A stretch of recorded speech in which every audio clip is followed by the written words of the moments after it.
તમે ભવિષ્ય માટે તૈયાર સીએનબીસી બજારના ઇબિક્સ કેશ સ્ટુડિયોમાં પ્રવેશી રહ્યા છો. નમસ્કાર, સીએનબીસી બજારના ઇબિક્સ કેશ સ્ટુડિયોમાં આપનું સ્વાગત છે. ત્યારે આપ જોઈ રહ્યા છો માર્કેટ માસ્ટર્સ અને આ ખાસ રજૂઆતમાં હું નિશા અને સાથે જ મારા સહયોગી વિક્રમ પાઠક આપનું સ્વાગત કરીએ છીએ. તો માર્કેટ માસ્ટર્સની આ ખાસ રજૂઆતમાં આજે આપણી સાથે જોડાઈ રહ્યા છે મોતીલાલ ઓસવાલના ઇક્વિટી સ્ટ્રેટેજિસ્ટ ના વાઇસ પ્રેસિડેન્ટ હેમાંગ જાની. હેમાંગજી, સ્વાગત છે આપનું. સૌપ્રથમ તો અભિનંદન. 60,000નો લક્ષ્યાંક માર્કેટે સર કર્યું છે અને ખૂબ જ શોર્ટ ટાઈમમાં સર થઈ ગયું છે. તો તમે જો જબરદસ્ત ખરીદારી, નવા રોકાણકારો માર્કેટમાં એન્ટ્રી હજુ પણ લઈ રહ્યા છે. ગુડ મોર્નિંગ, કોંગ્રેચ્યુલેશન્સ સીએનબીસી બજારના દર્શકોને કે આપણે આ એક ઇમ્પોર્ટન્ટ માઇલસ્ટોન આટલું જલ્દી અચીવ કરી શક્યા. અને ઇન્સિડેન્ટલી ઇન્ડિયા આ વર્ષમાં બેસ્ટ પરફોર્મિંગ માર્કેટ છે અક્રોસ ઓલ ધ માર્કેટ્સ, જે બહુ ગર્વની બાબત છે. અને જે રીતે ઇકોનોમિક ગ્રોથ રિવાઇવ થઈ રહ્યો છે, જે રીતે ઇન્વેસ્ટર્સ સિસ્ટમમાં જોડાઈ રહ્યા છે અને જે રીતનું એક broad base participation across large cap, mid cap, small cap, even sector wise એક કે બે સેક્ટરને છોડીને આપણે જોઈ રહ્યા છીએ ઘણું સારું પાર્ટિસિપેશન છે, જે એક બહુ સારી નિશાની છે. અને ડેફિનેટલી માર્કેટ્સની અંદર આપણે થોડા કરેક્શન જોઈશું, થોડા સરપ્રાઇઝીસ જોઈશું, બટ જે રીતનું અત્યારે માહોલ છે અને જે રીતનું મોમેન્ટમ છે, જોતા એવું લાગે છે કે હજુ ઘણા માઇલસ્ટોન અચીવ કરવાના બાકી છે આવતા 6 થી 12 મહિનામાં. રાઈટ સર, આમ જોવા જઈએ તો 233 દિવસ લાગ્યા છે એક્ઝેક્ટલી 50,000થી આ 60,000ની સફરને પૂરી કરવા માટે થઈને. અને જે પ્રમાણેની એક્શન આપણને માર્કેટના ફ્રન્ટ ઉપર આવતી દેખાય છે, ગ્લોબલ લિક્વિડિટીનો અહીંયા પાર્ટિસિપેશન કેવી રીતના આપણે જોવું જોઈએ? કારણ કે રિસેન્ટલી જે ફેડ તરફથી પણ સ્ટેટમેન્ટ આવતા દેખાયા છે, એના તરફથી જે સ્ટેટમેન્ટ આવતા દેખાય બાદ આપણે વધારાનું એક એફઆઈએસ ઉપર પોઝિશનિંગ આપણે ત્યાં પોઝિટિવ સાઈડ ઉપર આવતા જોયું છે. એફઆઈએસ નું પાર્ટિસિપેશન આપણે જોઈએ આ વર્ષમાં તો એટલું સ્ટ્રોંગ નથી compared to the domestic participation. અને આપણે એના કોન્ટેક્સમાં જોવું જોઈએ કે જે રીતની ગ્લોબલ લિક્વિડિટી છે, જે રીતનો ગ્રોથ આપણે ગ્લોબલ માર્કેટ્સમાં જોયો છે, એમાં જે ઇન્ડિયામાં એલોકેશન થવું જોઈએ એના કરતા હું માનું છું ઘણું ઓછું થયું છે. સો એકવાર અગર અહીંયા આપણા ત્યાં અગર અર્નિંગ્સ મોમેન્ટમ સારું જોવા મળશે અને ઇન્ટરેસ્ટ રેટનો માહોલ સારો રહેશે, જે લાગી રહ્યું છે રિસેન્ટ એફઓએમસી ના સ્ટેન્ડ્સ ઉપરથી, તો ડેફિનેટલી ઘણા મોટા પ્રમાણમાં પૈસા આવી શકે છે. આઈપીઓ માર્કેટ બહુ જ સ્ટ્રોંગ છે અને ઇવન એફડીઆઈ ના ડેટા તમે જુઓ લાસ્ટ યરમાં તો બહુ સારા રેકોર્ડ પૈસા આવેલા છે. સો ઓવરઓલ લિક્વિડિટી અને ફ્લોઝના પર્સપેક્ટિવથી at this point of time ઘણો સારો માહોલ અમને લાગી રહ્યો છે. અને તમે જો આ રેલીમાં જે સેક્ટર્સે આઉટ પરફોર્મન્સ આપ્યું છે, જેમાં મેટલ છે, તમે ઇનફેક્ટ રિયલ એસ્ટેટને જોઈ શકો, આઈટીને જોઈ શકો, જે આઉટ પરફોર્મર રહ્યા છે, જ્યાંથી સારા રિટર્ન્સ મળ્યા છે. અને રિયલ એસ્ટેટ તમે જો છેલ્લા એક મહિનામાં જે આ ટેકો મળ્યો છે માર્કેટને, એ ડેફિનેટલી રિયલ એસ્ટેટથી મળ્યો છે. આ સેક્ટરને કઈ રીતે મૂલવો છો? કેટલી હજી અહીંયા તેજી બાકી છે, અથવા તો તમે ક્યાં રોકાણની તક જુઓ છો આ સેક્ટરમાં? રિયલ એસ્ટેટમાં આપણે બહુ સોલિડ મોમેન્ટમ જોયું છે. ઇનફેક્ટ પૂરા વર્ષની અંદર બી આપણે જોયું છે અને પર્ટિક્યુલરલી લાસ્ટ 4 વીકમાં આપણે જોયું કે બહુ મેસિવ મોમેન્ટમ જોયું છે across the real estate names. So એના 2 કે 3 કારણો છે. સૌથી મોટું કારણ એ છે કે ચાઇનામાં જે એવરગ્રાન્ડનો ઇશ્યુ અને એપિસોડ થયો એના પછી ઘણા પૈસા જે ચાઇનીઝ રિયલ એસ્ટેટ, કારણ કે ચાઇનામાં રિયલ એસ્ટેટ ઇકોનોમી ઇન્ડિયા કરતા 15 થી 20 ગણી વધારે છે અને એમાં જે રીતના ફંડ્સ એલોકેટ થયેલા હતા એમાંથી ઇવન 5% કે 7% પૈસા બી જો ઇન્ડિયામાં આવે તો that amount itself can be very big. બીજી એક વસ્તુ એ છે કે after almost about 3 to 4 years આપણે રિયલ એસ્ટેટમાં જેન્યુઇન ગ્રોથ ડેટા પોઈન્ટ જોઈ રહ્યા છે. Whether you look at registrations or the overall liking for property, એ ઘણું સારું છે, particularly on the residential side. Because of the corona, because of the work from home, જે લોકોની પાસે એફોર્ડેબિલિટી છે એ લોકો પોતાના એક મોટી જગ્યા અથવા તો ફાર્મ હાઉસ કે એ ટાઈપનું પસંદ કરે છે, જે એના પ્રાઇસીસમાં આપણને દેખાઈ રહ્યું છે. અને ત્રીજી સૌથી મહત્વની વાત એ છે કે compare to the actual size of the real estate sector, જે ઇન્ડેક્સની અંદર એનું રેપ્રેઝન્ટેશન હોવું જોઈએ એ મિનિસ્ક્યુલ છે. It is not more than may be 3% for a economy જે આટલી મોટી છે ઇન્ડિયા જેવી. તો ડેફિનેટલી આપણે ઘણી એવી કંપનીઓ જોઈશું કે જેનું માર્કેટ કેપ બહુ મોટું થાય. અત્યાર સુધી આપણી પાસે ખાલી 2 કે 3 જ કંપનીઓ છે, લોઢા છે, ગોદરેજ પ્રોપર્ટી છે અને ડીએલએફ છે, જેનું માર્કેટ કેપ 1 લાખ કરોડથી થોડું વધારે છે. બાકીની બધી હજુ રિયલ એસ્ટેટ કંપનીઓ ઘણી નાની છે માર્કેટ કેપની કોન્ટેક્સમાં. તો બહુ મોટી જર્ની બાકી છે.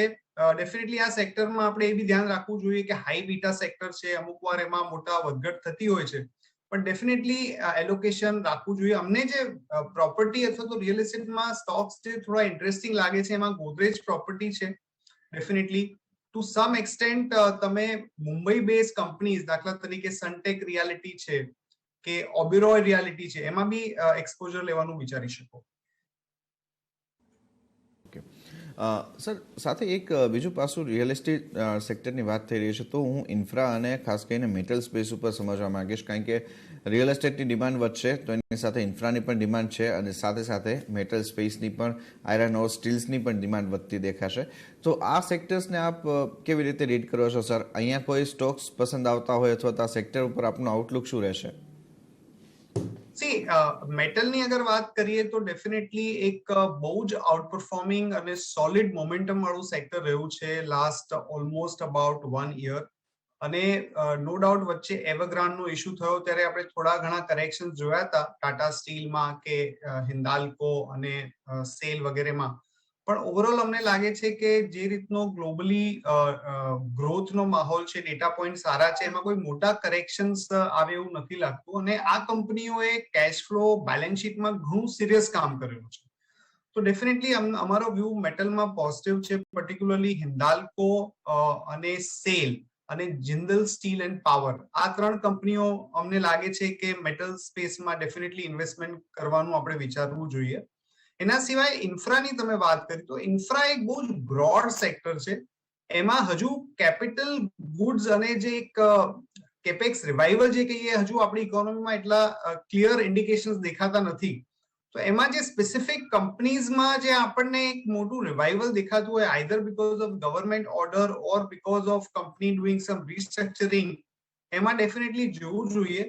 તો અમારા જે યુનિવર્સ છે એમાં અમને એલએનટી એક એવો સ્ટોક લાગે છે કે જે ડેફિનેટલી હોવો જોઈએ. એક ઇન્ટરેસ્ટિંગ બાબત એલએનટી ની એ છે કે એ સ્ટોક હજુ માર્કેટના કમ્પેરિઝનમાં ચાલ્યો નથી અને એની તમે સબસિડરીઝના વેલ્યુએશન્સ જુઓ તો ટોટલ વેલ્યુમાંથી લગભગ 60 to 65% of the market cap ખાલી સબસિડરીઝનું આવે છે. જે કોર બિઝનેસ છે ઈએનસી બિઝનેસ, એમાં હજુ આપણે મોટું રીરેટિંગ જોયું નથી. તો આ એક એવો સ્ટોક છે જે દરેક ઇન્વેસ્ટરે પોતાના પોર્ટફોલિયોમાં લેવો જ જોઈએ with a 6 to 10% kind of an allocation. ત્યારે જે રીતે મેં પહેલાં કીધું હેમાંગજી, જે અત્યારે રેલી છે એમાં રિયલ એસ્ટેટની સાથે સાથે આઈટીનો પણ મોટો ફાળો છે અને હવે એક્સચેન્જના જે આપણે રિઝલ્ટ જોયા ત્યાર પાછળ અનુમાન છે કે આપણા બધા આઈટી કંપનીઝ પણ સારા રિઝલ્ટ પોસ્ટ કરશે. આઈટીમાં તમારી નજર અત્યારે ક્યાં છે? આઈટીમાં ડેફિનેટલી અમે માનીએ છીએ કે આ એક 3 વર્ષની સાયકલ છે અને જે રીતનું ટ્રાન્સફોર્મેશન ગ્લોબલી થઈ રહ્યું છે, દરેક કંપનીએ ડિજિટલ ટ્રાન્સફોર્મેશન કરવું જ પડશે. તો એમાં ઓવરઓલ ડીલ વિન્સ અને ગ્રોથ ઘણા સારા રહેશે. નો ડાઉટ આપણે એ બી જોવું જોઈએ કે જે મિડ કેપ આઈટી કંપનીઝ છે એમાં રનઅપ ઘણો મોટો થઈ ગયો છે, વેલ્યુએશન્સ બહુ જ વધારે છે. તો લાર્જ કેપની અંદર એચસીએલ ટેક અને ઇન્ફોસિસ, આ 2 કંપની અમને એવું લાગે છે કે હજુ પણ એટ કરન્ટ વેલ્યુએશન્સ અને કરન્ટ પ્રાઇસ પોઈન્ટ ઘણી ઇન્ટરેસ્ટિંગ છે. અને મિડ કેપમાં એક ઝેન્સર ટેકનોલોજી છે જેમાં આપણે રનઅપ જોયું છે, પણ એમાં જે રીતના અત્યારે ઓર્ડર ઇનફ્લો અને જે રીતનું ગ્રોથ અમને દેખાઈ રહ્યો છે એમાં ઝેન્સર બી મિડ કેપ આઈટી તરીકે એક ઘણી સારી ઇન્વેસ્ટમેન્ટ આઈડિયા હોઈ શકે છે.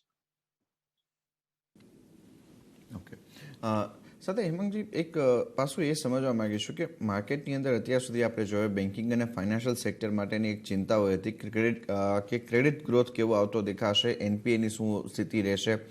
બેડ બેંકના સમાચારો સાથે આપણે જોઈએ તો આખું આ સેક્ટર આપણને એના મૂવને બદલતું દેખાઈ રહ્યું છે. તો આ બેન્કિંગ અને ફાઇનાન્શિયલ સેક્ટર ઉપર સર આપ શું કહેશો, ત્યાં કેવી રીતનું ધ્યાન રાખી શકાય? ડેફિનેટલી સૌથી હાઈએસ્ટ વેઇટ છે ઇન્ડેક્સની અંદર અને આપણે જોયું કે પહેલા corporate focus banks ICICI, state bank, axis, એમાં આપણે એક બહુ સારું આઉટ પરફોર્મન્સ જોયું. લાસ્ટ 1-2 મહિનામાં આપણે કોટક બેંક અને એચડીએફસી બેંક, જે ટ્રેડિશનલી બહુ હાઈ ક્વોલિટી રિટેલ ફોકસ્ડ બેંકો ગણાતી હતી, પણ એ લોકોનું અંડર પરફોર્મન્સ હતું. હમણાં આપણે એક અપટીક જોઈ રહ્યા છે. એના સિવાય ઘણી બધી સ્મોલ બેંક્સ છે જેમાં આપણે થોડું મોમેન્ટમ જોયું છે, પણ એમાં વધઘટ પણ એવી મોટી છે. દાખલા તરીકે એયુ બેંકમાં આપણે રેલી પણ જોઈ, સામે કરેક્શન્સ પણ જોયું. બંધન બેંકમાં પરફોર્મન્સ છે, પણ લોકોને કન્સર્ન પણ છે કે આમાં એનપીએલ્સ અને મેનેજમેન્ટની જે ક્વોલિટી છે એ કેટલી સારી છે. સો અમારું એવું માનવું છે કે ઓવરઓલ ઇકોનોમી સાથે બહુ ક્લોઝલી લિંક્ડ છે બેન્કિંગ અને ફાઇનાન્શિયલ સર્વિસીસ અને એનબીએફસીસ. તો આમાં જે સારી કંપનીઓ છે એમાં પર્ટિક્યુલરલી અમારો વ્યૂ પોઝિટિવ આઈસીઆઈસીઆઈ બેંક ઉપર છે, સ્ટેટ બેંક ઓફ ઇન્ડિયા ઉપર છે, અને એનબીએફસી ની અગર આપણે વાત કરીએ તો એચડીએફસી લિમિટેડ અને મુથુટ ફાઇનાન્સ, અને to some extent LIC Housing also, because જે રીતનું આપણે મોમેન્ટમ રિયલ એસ્ટેટમાં જોઈએ છે તો એનું next leg of the rally એ હાઉસિંગ ફાઇનાન્સ કંપનીઝમાં આવી શકે છે. તો એમાં HDFC limited, LIC housing, to some extent Piramal enterprise, આ બધી કંપનીઓમાં આપણે એલોકેશન કરવાનું વિચારી શકીએ. તો જ્યારે તમે હાઉસિંગની પાછી વાત છેડી છે તો હું ખાસ કરીને, કારણ કે રિયલ એસ્ટેટની સલંગ લગભગ 250 જેટલી ઇન્ડસ્ટ્રીઝ છે જે જોડાયેલી છે, એવા કયા સેગમેન્ટ પર, સેક્ટર પર ને સ્ટોક પર તમારી નજર છે જે રિયલ એસ્ટેટ સાથે કે ઇન્ફ્રા સાથે જોડાયેલા હોય? એમાં મેટલ હોય કે પાઇપ્સ હોય કે પછી કેબલ્સ હોય, ક્યાં નજર છે તમારી? ડેફિનેટલી એક આખું જે હોમ ઇકોસિસ્ટમ આપણે જેને કહીએ કે જેમાં એક તો રિયલ એસ્ટેટ કંપનીઝ આવી જાય, બીજી સિમેન્ટ કંપનીઝ છે. સિમેન્ટ કંપનીના સેકન્ડ ક્વાર્ટરમાં નંબર્સ ઘણા સારા આવશે. સો અલ્ટ્રાટેક સિમેન્ટ છે, જેકે સિમેન્ટ છે, દાલમિયા છે, આમાં એક બહુ સારું મુવમેન્ટ આવી શકે છે. એના સિવાય બિલ્ડિંગ મટીરિયલની કંપની છે, દાખલા તરીકે કજારિયા થઈ ગઈ, સેન્ચુરી પ્લાય થઈ ગઈ, આ બધી કંપનીઝમાં પણ એક બહુ સારું ઇન્ટરેસ્ટ જોવા મળી શકે છે. અને હોમ રિલેટેડ બીજું એક સેક્શન છે કન્ઝ્યુમર ઇલેક્ટ્રિકલ્સ. સો હેવલ્સ છે, ક્રોમ્પ્ટન છે, કારણ કે તમે જ્યારે એક ઘર બનાવો છો ત્યારે એમાં ઓલ રિલેટેડ વસ્તુની તમને જરૂર પડે, air conditioners and electricals, tiles, ply. So આ આખી જે ઇકોસિસ્ટમ છે એમાં ડેફિનેટલી અમને લાગે છે કે 2-3 વર્ષમાં બહુ મોટું રીરેટિંગ બી થશે, બહુ મોટો ગ્રોથ બી આવશે, અને એમાં એક સારું એલોકેશન હોવું જોઈએ. ઓકે, સાથે હેમાંગજી, જે આપણે બેન્કિંગ અને ફાઇનાન્શિયલ્સની વાત કરી હતા એમાં એક પાસું ખાસ આપણી પાસેથી સર એ પણ સમજવા માંગીશું, જે કોસ્ટ ઓફ ફંડિંગ અત્યારે આપણને નીચું થતું દેખાઈ રહ્યું છે આ બધા ઇન્સ્ટિટ્યુશન્સ માટે, પણ એની સામે એટલો મોટો ગ્રોથ આપણને આવતો નથી દેખાઈ રહ્યો, એટલીસ્ટ કોર્પોરેટ લેવલ ઉપર આવતો નથી દેખાઈ રહ્યો. તો જે રિટેલ ફેસિંગ બેંક્સ છે એ વધારે એગ્રેસિવ રહેતા દેખાશે કે પછી કોર્પોરેટ ફેસિંગ બેંક્સ ઉપર આપણે ધ્યાન રાખવું વધારે સારું રહેશે? ડેફિનેટલી અમારો વ્યૂ બહુ ક્લિયર છે કે જે કોર્પોરેટ ફોકસ્ડ બેંક્સ છે એમાં ઓવરઓલ ગ્રોથ વધારે સારો છે, અને એમાં કારણ કે એ લોકોનું જે ઓવરઓલ બેઝ છે ઘણો નાનો હતો, તો એબ્સોલ્યુટ અને રિલેટિવ ગ્રોથ ઘણો સારો રહેશે આવતા 1 કે 2 વર્ષમાં. બીજું એ છે કે જે કોર્પોરેટ ફોકસ બેંક છે એના વેલ્યુએશન્સ હજુ બી compared to banks like Kotak Bank or HDFC Bank ઘણા સસ્તા છે, પ્લસ એ લોકોની સબસિડરીઝ બી કોન્ટ્રીબ્યુટ ઘણું સારી કરી છે. આજે આઈસીઆઈસીઆઈ બેંક અથવા તો સ્ટેટ બેંકની તમે સબસિડરીઝના એસઓટીપી જુઓ તો કમ્પેર્ડ ટુ એચડીએફસી બેંક અને કોટક બેંક એ ઘણા ચીપ અને એટ્રેક્ટિવ લાગે છે. તો ડેફિનેટલી એમાં જ આપણે ફોકસ કરવું જોઈએ. અત્યારે ખાસ કરીને પીએસયુ બેંક્સ પર આપનો શું મત બને છે? કારણ કે બેંક્સ પર તો આપણે વાત કરી, ફિનાન્સ ખાસ કરીને હાઉસિંગ ફિનાન્સ પર વાત કરી, પણ પીએસયુ બેંક્સ તમને લાગે છે આ અત્યારે જે લીધેલા સરકારના પગલાઓથી એક રીરેટિંગ તરફ જઈ રહ્યું છે?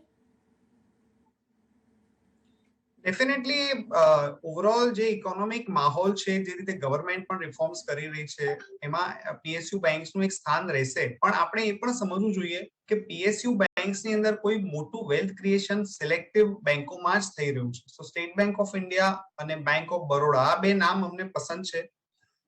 ઘણીવાર રિટેલ ઇન્વેસ્ટર્સ થોડા એક્સાઇટ થઈ જતા હોય છે અને એ લોકોને એવું લાગતું હોય છે કે ભાઈ ઘણી બધી બેંક બહુ સસ્તી છે પ્રાઇસ ટુ બુક ઉપર અથવા તો પ્રાઇસ ટુ અર્નિંગ ઉપર. પણ આપણે એ ધ્યાનમાં રાખવું જોઈએ કે અગર બુલ માર્કેટની અંદર બી અમુક બેંકોએ પાર્ટિસિપેટ નથી કર્યું તો એમાં આપણે બહુ હાઈ એક્સપેક્ટેશન્સ રાખીને કોઈ નાની બેંકમાં આપણે મોટું કમિટમેન્ટ લઈ લઈએ તો કદાચ આપણો એ ઇન્વેસ્ટમેન્ટ પરફોર્મ ન પણ કરે. તો ઇટ ઇઝ ઓલવેઝ બેટર કે તમે જે લાર્જ અને ક્વોલિટી વાળી બેંકો છે જેમાં થોડું રિસર્ચ કરેલું હોય એમાં તમે એક્સપોઝર લો તે વધારે સારું છે. ઓકે સર, વધુ એક ક્વેશ્ચન આ બેન્કિંગ અને એનબીએફસીસ માટેનો, પર્ટિક્યુલરલી એનબીએફસીસ માટે એક વ્યૂ આપનો આપો સર, કારણ કે જે પ્રમાણે આપણે જોઈ રહ્યા છે રિસેન્ટ ટાઈમની અંદર જે જનરલ ફાઇનાન્સિંગ સાથે જોડાયેલી કંપનીઝ છે, બજાજ ફાઇનાન્સ જેવી કંપનીઝ, કે પછી આપણે જોઈએ કે અહીંયા શ્રીરામ ટ્રાન્સપોર્ટ ફાઇનાન્સ જેવી કંપનીઝ છે આ ટ્રાન્સપોર્ટ સાથે જોડાયેલી, અને હાઉસિંગ ફાઇનાન્સ કંપનીઝ, આ બધાની અંદર જે પ્રમાણેના એક્શન આપણને રિસેન્ટ ટાઈમના આવતા દેખાયા છે, અહીંયા કેવી રીતનું આ વર્ટિકલ માટેનું ટ્રેક્શન આપ જોઈ રહ્યા છો? સો એમાં ડેફિનેટલી મેં આગળ પણ વાત કરી કે એનબીએફસી પણ એક ઇમ્પોર્ટન્ટ કોમ્પોનન્ટ છે ઓવરઓલ જે આપણે ફાઇનાન્સ અને ફાઇનાન્શિયલ સર્વિસીસની વાત કરીએ તો. અને એમાં ડેફિનેટલી સિલેક્ટ નામ છે, દાખલા તરીકે એચડીએફસી છે, મુથુટ ફાઇનાન્સ એક એવી એનબીએફસી છે કે જેમાં રિસ્ક બહુ ઓછું છે બીકોઝ ગોલ્ડ રિલેટેડ સિક્યોરિટી છે, તો એમાં મોટા એનપીએલ્સ ના ચાન્સીસ ઘણા ઓછા છે. એના સિવાય બી તમે દાખલા તરીકે પિરામલ એન્ટરપ્રાઇઝ છે તો ફાર્માનો બી એક કોમ્પોનન્ટ છે, પ્લસ હાઉસિંગ અને એના રિલેટેડ ઘણા બધા ઇન્ટરેસ્ટિંગ બિઝનેસીસ છે. દિવાન હાઉસિંગનો આખો પોર્ટફોલિયો પિરામલની અંદર આવી ગયો છે. તો આવી જે એનબીએફસીસ છે એમાં ડેફિનેટલી એક બહુ મોટું અપસાઇડ અને ગ્રોથ પોટેન્શિયલ અમે જોઈ રહ્યા છે અને એમાં ડેફિનેટલી એક્સપોઝર લેવું જોઈએ. તો સર, જ્યારે હવે ખાસ કરીને બેન્કિંગ ફાઇનાન્શિયલની વાત થઈ છે તો અને સામે ફેસ્ટિવલ સિઝન તો છે, પણ હું એ સેગમેન્ટને નહીં, હું એક સ્ટોકની વાત કરીશ, એસબીઆઈ કાર્ડ. કારણ કે અત્યારે તમે જો બધા ક્રેડિટ કાર્ડથી પેમેન્ટ વધુ થતા દેખાઈ રહ્યા છે અને આ સેગમેન્ટમાં આ કંપની અત્યારે લિસ્ટેડ છે. તમારો મત? બહુ પોઝિટિવ વ્યૂ છે, કારણ કે પેનેટ્રેશન વાઇઝ હજુ બી આપણા ત્યાં ક્રેડિટ કાર્ડ એ બહુ જ ઓછું 3-4% પેનેટ્રેશન છે અને હવે આપણે બધા જ યુપીઆઈ બેઝ અને ક્રેડિટ કાર્ડથી પેમેન્ટ કરવા માટે થોડા આપણને કોરોનાએ અને પેન્ડેમિકે શીખવાડી દીધું છે. એટલે એ રીતની જે નિશ કંપનીઝ છે એમાં ડેફિનેટલી એક બાઇંગ ઇન્ટરેસ્ટ રહેશે. અને એસબીઆઈ કાર્ડમાં બીજો એડવાન્ટેજ એ છે કે ક્રેડિટ કાર્ડ ફોકસ્ડ કંપની ખાલી એક જ છે, તો જ્યારે બી કોઈને બી એમાં એક્સપોઝર લેવું હોય અથવા ઇન્વેસ્ટ કરવું હોય તો એ એક જ ચોઇસ આપણી પાસે છે અને બહુ સારું પરફોર્મ પણ કરી રહી છે કંપની. આપણે આટલો મોટો અનસર્ટનિટીનો પીરિયડ જોયો, પેન્ડેમિક જોયું, એમાં બી એસેટ ક્વોલિટી વાઇઝ અથવા તો કોઈ એવા કલેક્શન એફિશિયન્સીના કોઈ નેગેટિવ સરપ્રાઇઝીસ આપણે એસબીઆઈ કાર્ડમાં નથી જોયા. બહુ સ્ટ્રોંગ પેરેન્ટેજ છે, તો ડેફિનેટલી એમાં એક 2 કે 3 વર્ષના પોઈન્ટ ઓફ વ્યૂથી ઇન્વેસ્ટમેન્ટ કરવાનું વિચારવું જોઈએ. ઓકે, તો આ એક પર્સપેક્ટિવ આપણને અહીંયા બનતો દેખાઈ રહ્યો છે આ બેન્કિંગ અને ફાઇનાન્શિયલ સેગમેન્ટ માટેનો આખો. ફેસ્ટિવલ્સની વાત થઈ રહી છે તો એમાં કાર્ડ સિવાય આપણે જોઈએ તો જે સૌથી મોટું છે કે સ્પેન્ડિંગ અને કન્ઝમ્પશન આપણને આવતું દેખાશે. હેમાંગજી, રિટેલ સેગમેન્ટની અંદર જેમ કે આપણે જોઈએ તો રિસેન્ટ ટાઈમની અંદર આપણને એક સારા એવા એક્શન જે દેખાયા છે ડીમાર્ટના કાઉન્ટરમાં છે, પછી આદિત્ય બિરલા ફેશન જેવા કાઉન્ટર્સમાં છે, તો આ ફ્રન્ટ ઉપર આપણે કોઈ રિટેલ સેગમેન્ટના સ્ટોક્સ પસંદ આવી રહ્યા છે? કારણ કે રીઓપન થીમ, ફેસ્ટિવલ્સ અને આપણે ત્યાં કોવિડના કેસીસ નથી, આ પાછું આખું અત્યારે એવું સ્ટ્રક્ચર બનાવી રહ્યું છે કે રિટેલ સેગમેન્ટે જે લાસ્ટ યરની અંદર બેનિફિટ નથી મેળવી શક્યા એ કદાચ આ વર્ષે મેળવી શકશે. ડેફિનેટલી એક આપણે ઘણું સારું રિવાઇવલ જોયું છે લોકડાઉન પછી અને મોસ્ટ ઇમ્પોર્ટન્ટલી આ બધી કંપનીઓએ જે રીતે આ સિચ્યુએશનને મેનેજ કરી છે, જ્યારે તમારી પાસે 3 થી 4 મહિનાનો કમ્પ્લીટ લોકડાઉન હોય અને આટલી inventory management, logistic management, cost controls, તો જે કંપનીઝ આ ફેઝની અંદર સારી રીતે સર્વાઈવ થઈ ગઈ છે એમાં બહુ મોટો ગ્રોથ પોટેન્શિયલ રહેશે. So particularly companies like Trent અથવા તો ડીમાર્ટ અને in fact whole host of companies focused on the retail part, એમાં ડેફિનેટલી કરવું જોઈએ. આ બધી કંપનીઝમાં ખાલી એક વાત એ ધ્યાનમાં લેવી જોઈએ કે જે મોલ્સ છે એ મોલ્સની અંદર આપણે because of the extra restrictions કે જેનો 2 ડોઝ થઈ ગયા હોય એ લોકોને જ અત્યારે એન્ટ્રી આપી રહ્યા છે, તો તમે અત્યારે કોઈ બી મોલને વિઝિટ કરશો તો તમને એવું દેખાશે કે બહુ વધારે ટ્રેક્શન નથી. તો એ સેગમેન્ટ હજુ એને રિવાઇવ થતા વાર લાગશે, પણ ડેફિનેટલી જે ડીમાર્ટ અથવા તો ટ્રેન્ડ જેવી કંપની છે એમાં અમે માનીએ છીએ કે બહુ સારો ગ્રોથ ટ્રેક્શન અને પર્ટિક્યુલરલી એ કંપનીઓએ ઓનલાઈન પાર્ટ ઉપર બહુ સારી રીતે અડેપ્ટ કરેલું છે, તો એના કારણે બહુ મોટો બેનિફિટ જોવા મળી શકે છે. તો જ્યારે ટાઇટનના સ્ટેન્ડ અલોન શોપ્સ છે અને આઈવેર પણ છે, હેમાંગજી, અત્યારે સોનાના ભાવો પણ ઘટી ગયા છે અને સામે આવનાર દિવસોમાં તમે જુઓ તો ફેસ્ટિવલ સિઝન અને મેરેજ સિઝન છે, એવામાં ટાઇટન આ લેવલે પણ તમને ગમે છે? ટાઇટન એકચ્યુઅલી ગોલ્ડના પ્રાઇસ વધારે હોય કે ઓછા હોય, આઈ થિંક જે લોકોને એમાં વેડિંગ રિલેટેડ પરચેસ કરવાનું છે અથવા તો જે લોકોને ગમે છે, આઈ એમ શ્યોર કે એ લોકો કરતા જ હોય છે. અને સૌથી બિગ એડવાન્ટેજ ટાઇટનનો એ છે કે આ લાસ્ટ 12 મહિનામાં ઘણા એવા અનઓર્ગેનાઇઝ સેગમેન્ટમાં જે જ્વેલર્સ હતા એ બંધ થઈ ગયા છે, તો એનો જે માર્કેટ શેરનો એડવાન્ટેજ છે એ ટાઇટન જેવી કંપનીને બહુ જ મોટા સ્કેલ પર મળી રહ્યો છે. અને અમારા આખા યુનિવર્સમાં ફોર નેક્સ્ટ યર જેમાં સૌથી હાઈએસ્ટ અર્નિંગ્સ ગ્રોથ મોર દેન 62% એ ટાઇટનનો છે. તો ટાઇટન એક એવી સ્ટોરી છે કે જેમાં તમે 3 થી 5 વર્ષમાં વિધાઉટ એની ઇશ્યુઝ ઓર એની કન્સર્ન્સ ઓર એની બિગ ડાઉનસાઇડ આપણે ડેફિનેટલી ઇન્વેસ્ટ કરવાનું વિચારવું જોઈએ અને કન્સિસ્ટન્ટલી આપણે એમાં ઇન્વેસ્ટ કરતા જ રહેવું જોઈએ. So we are extremely positive on Titan અને દરેક ઇન્વેસ્ટરના પોર્ટફોલિયોમાં આ સ્ટોક હોવો જ જોઈએ. આ સાથે જ હેમાંગજી, આજે ઘણા બધા સ્ટોક્સની પણ આપણે વાત કરી છે. રજા લઈએ પેલા કોઈ ડિસ્ક્લોઝર રહેશે sir? Thank you so much for the opportunity. It would be safe to presume કે આપણે જે સ્ટોક્સની અને સેક્ટર્સની ચર્ચા કરી એ અમારા કવરેજમાં છે. અમુક સ્ટોક્સ મારા પર્સનલ પોર્ટફોલિયોમાં બી હોઈ શકે છે અને ઇન્વેસ્ટર્સે પોતાનું ઇન્વેસ્ટ કરતા પહેલા પોતાના એડવાઇઝરને કન્સલ્ટ કરવો જોઈએ. અને દર્શકોનો ખૂબ ખૂબ ધન્યવાદ એન્ડ આઈ હોપ કે આ બુલ માર્કેટ ઘણું લાસ્ટ કરે અને આ ફેસ્ટિવ સીઝન બધા માટે બહુ જ સારી રહે. Thank you so much. Definitely sir, Diwali આ વખતે વહેલી આવી ગયું એવું લાગી રહ્યું છે માર્કેટની અંદર, પણ લેટ્સ સી આ દિવાળીના ફાયરવર્ક્સ હજુ પણ આગળ વધતા દેખાય. ઘણો આભાર સર વન્સ અગેન આપનો સમય ફાળ્યો અમારી સાથે જોડાવા માટે ના સમગ્ર ચર્ચા માટે. તો અત્યારે માર્કેટ માસ્ટર્સની રજૂઆતમાં બસ આટલું જ. મને નિશાન આપજો રજા. આગળ અપડેટ માટે જોડાયેલા રહો CNBC બજાર સાથે. નમસ્કાર.